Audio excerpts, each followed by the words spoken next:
it's 115 students from around the globe sitting here in this room. 60% of you are international. There are 33 nations represented in this room.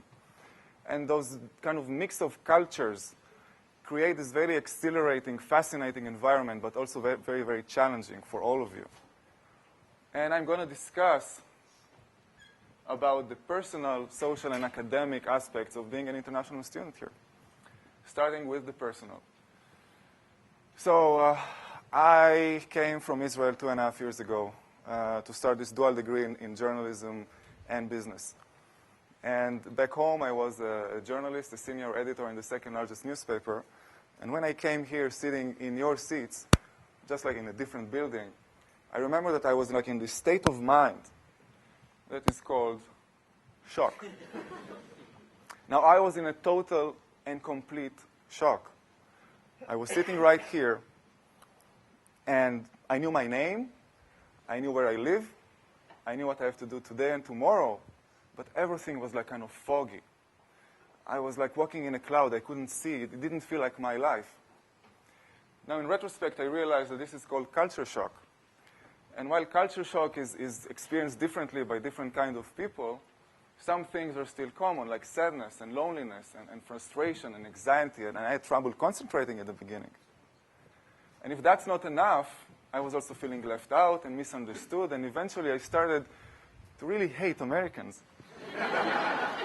For a good couple of months, I really hated Americans.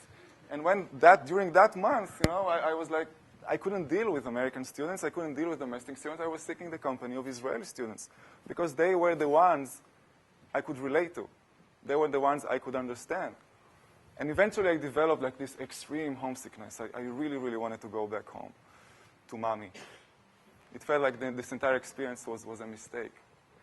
Now, I wasn't alone.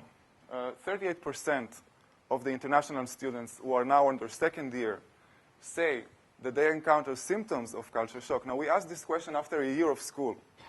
So, in my opinion, this figure is at least double because people tend to undermine their difficulties as time goes by, especially people with big egos like us, right?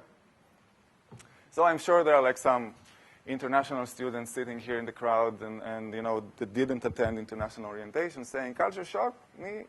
No way. I just arrived on Sunday, and I'm completely in love with everything. And that might be true, maybe because those people are in phase 1 of culture shock, which is called the honeymoon. I came to the US, and during the first weeks, I was in love with everything that I've seen. Everything. I mean, seriously, take a look at that. The view from the Empire State. Pretty nice, huh? Impressive. Or Central Park. Love is in the air. Or my favorite place, the Brooklyn Bridge. Kind of a nice bridge, huh? So that was the honeymoon. I came to the US, I worked for years on my application. There was nothing more that I wanted than to come here and sit here at Columbia Business School. And when I was when I was seeing like all the skyscrapers and walking like in Central Park and everything, and the city is beautiful, I felt that like I've made it. I'm in the center of the world. It was a great feeling. But every good thing must come to an end. And when the honeymoon is over, starts phase 2, which is the what am I doing here phase. And during that phase, me and Miss America kind of had a big fight. And when I was walking down the streets, I wasn't in love anymore. I was actually feeling like this guy. This Israeli Borat. Everything became so hard. The hardest part for me was that I couldn't speak. I didn't have the vocabulary. And back in Israel, when I was a journalist, I was making a living out of words. And coming here, I lost my biggest skill, the ability to express myself the way I wanted. And when you cannot express yourself the way you want, you cannot sound smart, you cannot sound intelligent, you cannot sound funny, you cannot sound anything. But that was kind of the big thing. There were lots of little things that were kind of annoying. For example, the subway. What is uptown? What is downtown? How do you read a subway map? So many times I found myself in the wrong station, sometimes in the wrong borough, more than once. dumb things like grocery shopping. You know, I couldn't find the food that I like. And when I finally did, it tasted really, really bad. Measurement, I mean, who invented the inches, right? And how heavy is 1 pound? And 30 degrees Fahrenheit, is it really hot or really cold, right? Coins.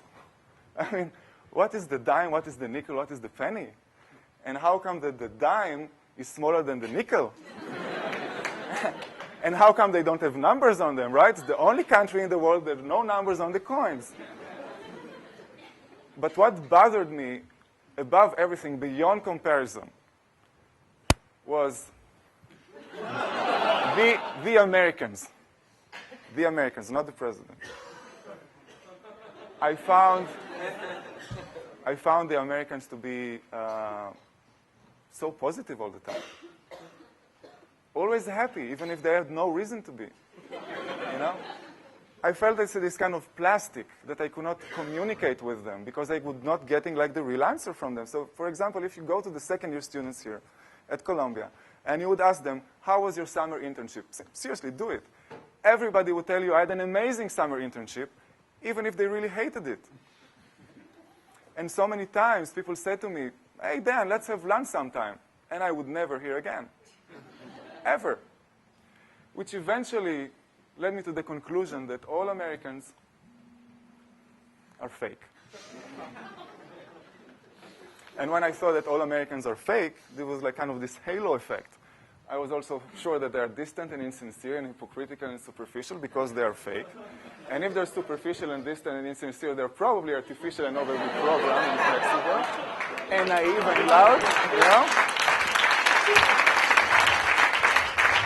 Bad taste in clothing, which is true.